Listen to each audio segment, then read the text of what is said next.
What you are about to hear is a shocking call received by the emergency services in England on the night of November 5, 2025.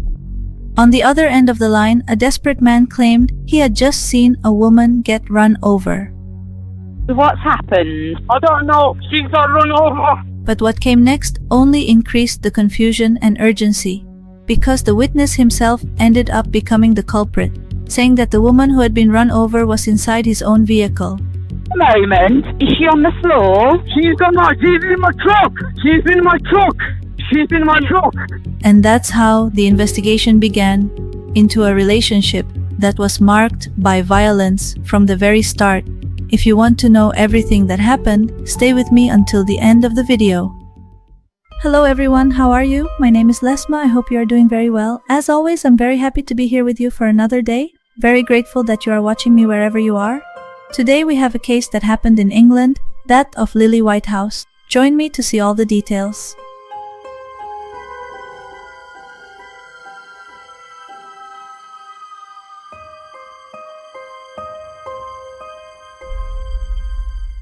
Lily Whitehouse was born on June 1, 2006 in England, and was described by her family as a cheerful, loving and kind young woman with a big smile. She was also described as a woman willing to offer affection and support to others, deeply loved by her family, friends, and those around her. During her teenage years, Lily met a truck driver named Mohammed Azim. Although he was 20 years older than her, they decided to exchange phone numbers and started talking. Thus, starting in 2023, they began a relationship that was marked by constant breakups and reconciliations. Over time, the relationship became increasingly on and off, until during one of their separations, Lily started a relationship with someone else. The bond was brief, but it left a significant mark on her as she became pregnant. The father of this child decided not to take responsibility, so Lily went ahead with her pregnancy alone, and once the pregnancy was quite far along, she and Mohammed decided to give it another try. Although the pregnancy was a major change for her, she decided to face it in a very mature way, keeping her new responsibilities in mind. And besides that, the people around her were very happy with the situation. Everyone except Mohammed. He really felt uncomfortable with the fact that Lily was pregnant. So every time she went to visit him or stayed at his house, she wore loose clothing to hide her stomach.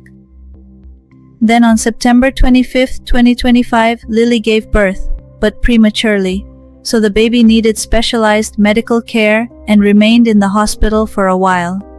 While trying to adapt to motherhood and facing concern for her son's health, Lily remained in contact with Mohammed. So on Wednesday, November 5th of that same year, the girl spent part of the day visiting her baby in the intensive care unit. Hours later, just a few minutes after 10 at night, emergency services received a call. On the other end was a man warning in a desperate voice that a woman had just been run over by a vehicle. What's happened? I don't know. She got run over. Immediately the confusion grew. Although he tried to explain himself, the man had a hard time putting his words together. His distress was obvious, and the operator also suspected there was a strong language barrier. So she asked him to take a breath and calm down for a moment before continuing. While trying to clarify the situation, the man said that the woman was actually inside his vehicle. A moment. Is she on the floor? She's in my truck. She's in my truck. She's in my truck. Obviously, this confused the operator a lot, and the woman kept pressing. She needed to understand how this woman had supposedly been run over and ended up inside this man's vehicle. Why is she in your truck? Yeah, she's in my truck. Why is she in the truck? Because I flew in the truck. But he just repeated and repeated the same thing.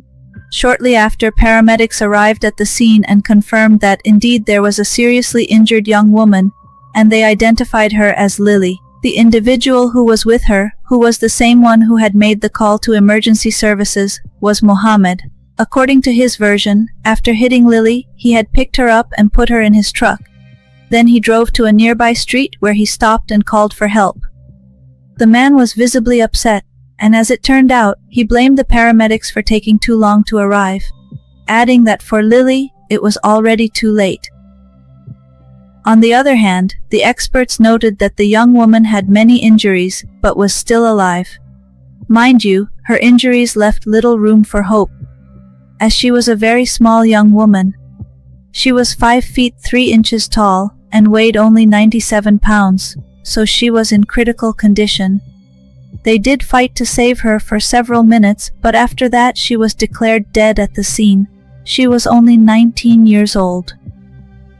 So, Lily's family was notified, and while they tried to process the tragedy, investigators began to reconstruct what had happened, and soon found something that caught their attention. Mohammed was not just a stranger who had run Lily over by chance. As we already know, they had a romantic relationship, and he didn't tell the authorities this at first. The more they analyzed what happened that night, the more questions arose. For example, officers found it strange that instead of calling emergency services from the scene where the accident had occurred, he had moved the young woman. So, as the hours went by, doubts about his story only grew, and as a result, Lily's case began to be investigated as a suspected crime. The investigation actually moved very quickly, and on November 7th, just 2 days after the events, detectives felt they had enough evidence to act. As a result, Mohammed, 41 years old, was formally charged with the crime of murder. Since then, he was sent to pretrial detention. During the interrogations that took place, Mohammed did not offer a concrete explanation of how Lily had suffered such serious injuries. Instead, he tried to stick to the story of the accident. But at that point, he said that someone else had run her over, specifying that it had been a vehicle very similar to his own.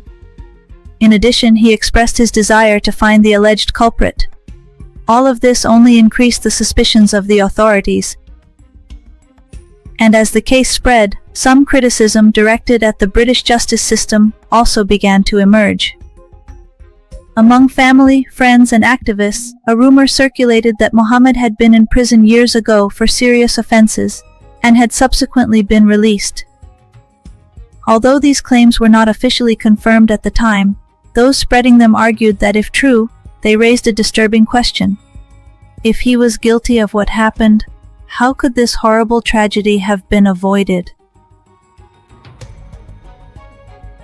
Meanwhile, as the days went by, investigators detected new contradictions in his statements, because first of all, as we've already noticed, he gave different versions of key aspects of the case, some of which were very hard to reconcile with one another. In addition to this, Mohammed also went so far as to claim that he did not have any kind of romantic relationship with Lily. He claimed they only communicated for professional reasons, and that she helped him since he didn't have an interpreter and could communicate well with her. On top of that, he also requested an interpreter for himself, saying he couldn't give his version to the police properly due to the language barrier. But the authorities realized that the man spoke fluent English, and he also claimed he was being pursued by people linked to drug trafficking. With that scenario, he had no credibility left, and in the meantime, the investigation kept moving forward. As the legal proceedings progressed, police continued to examine Mohammed's vehicle and tried to reconstruct his exact movements during that night. With that goal, they made a public appeal to locate witnesses or footage. And according to investigators, the vehicle had been seen in the area of the attack between 9:20 and 9:45 on the night of the events. Meanwhile, Lily's family tried to cope with the loss, which seemed impossible to process. A fundraising campaign was also set up for funeral expenses, and Lily was remembered as an amazing person. The community's response was quick, with many people making donations and sending messages of support.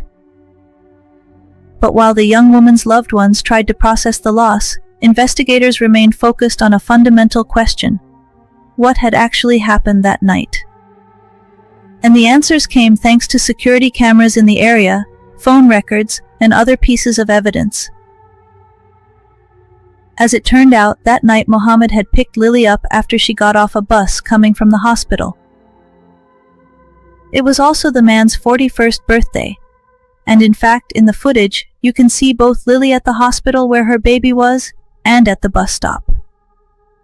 However, he didn't take her home, but drove through several streets in the area.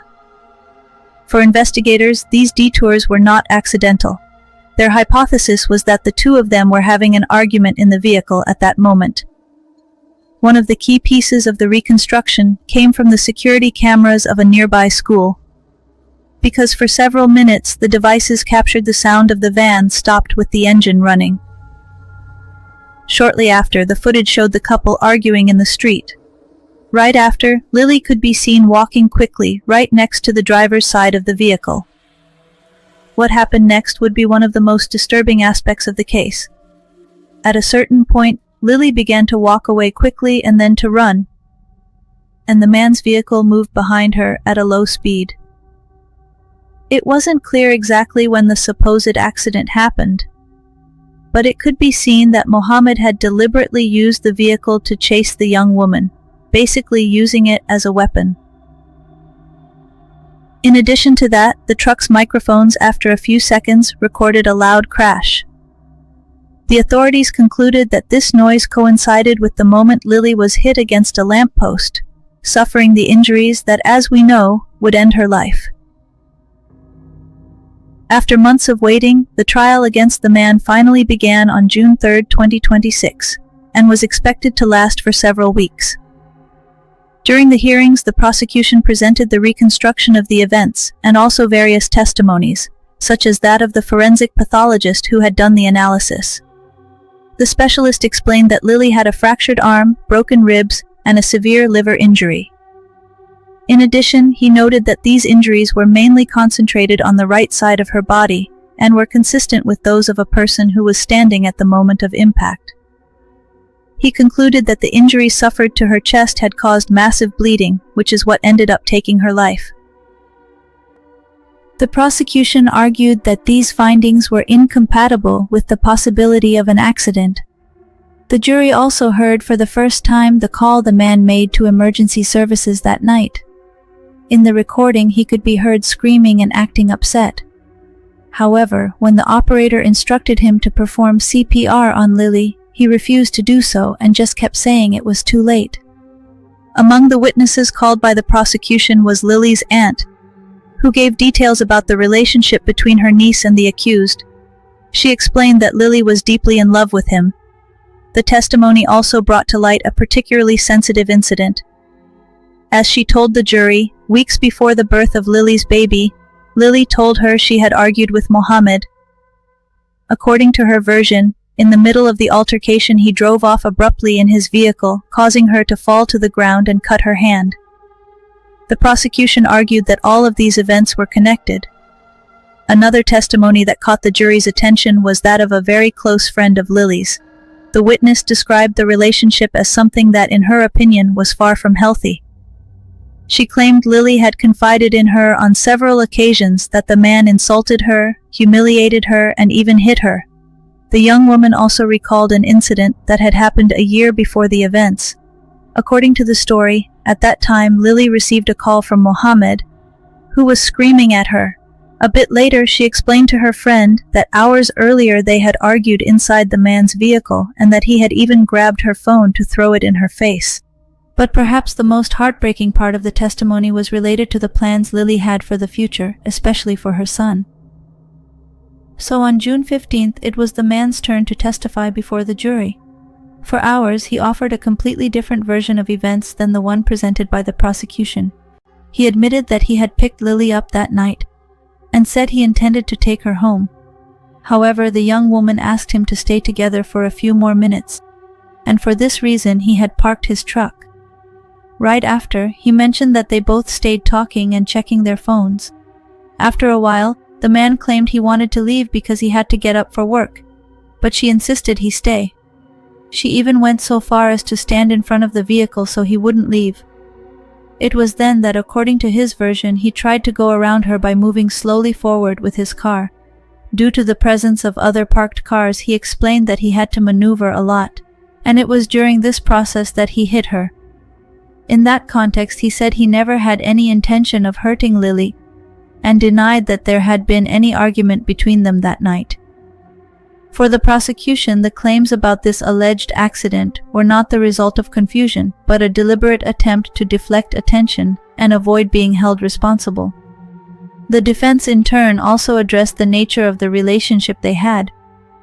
Supposedly, they said it was the man who depended heavily on Lily, and that she used to call or write to him frequently. They also showed the jury various messages exchanged between the two, in which Lily asked the accused to meet up, and even occasionally accused him of seeing other women behind her back. Regarding his mental state, it was stated that he was not under observation, and was also taking medication. At the time we are recording this video, June 2026, the trial is still ongoing, and a result will be reached soon. Obviously, we will bring you everything that happens here. And well guys, that's it for today's video. A very sad, very shocking case. A little boy who was still in an incubator is left without his mother, and a relationship that, well, we've been seeing what might have happened there. If you found this video informative, remember to leave a like, remember to subscribe if you haven't already. I update 3 or 4 times a week, and if you're subscribed, you'll get a notification every time I upload a video. Now, I'll see you in another video. Bye!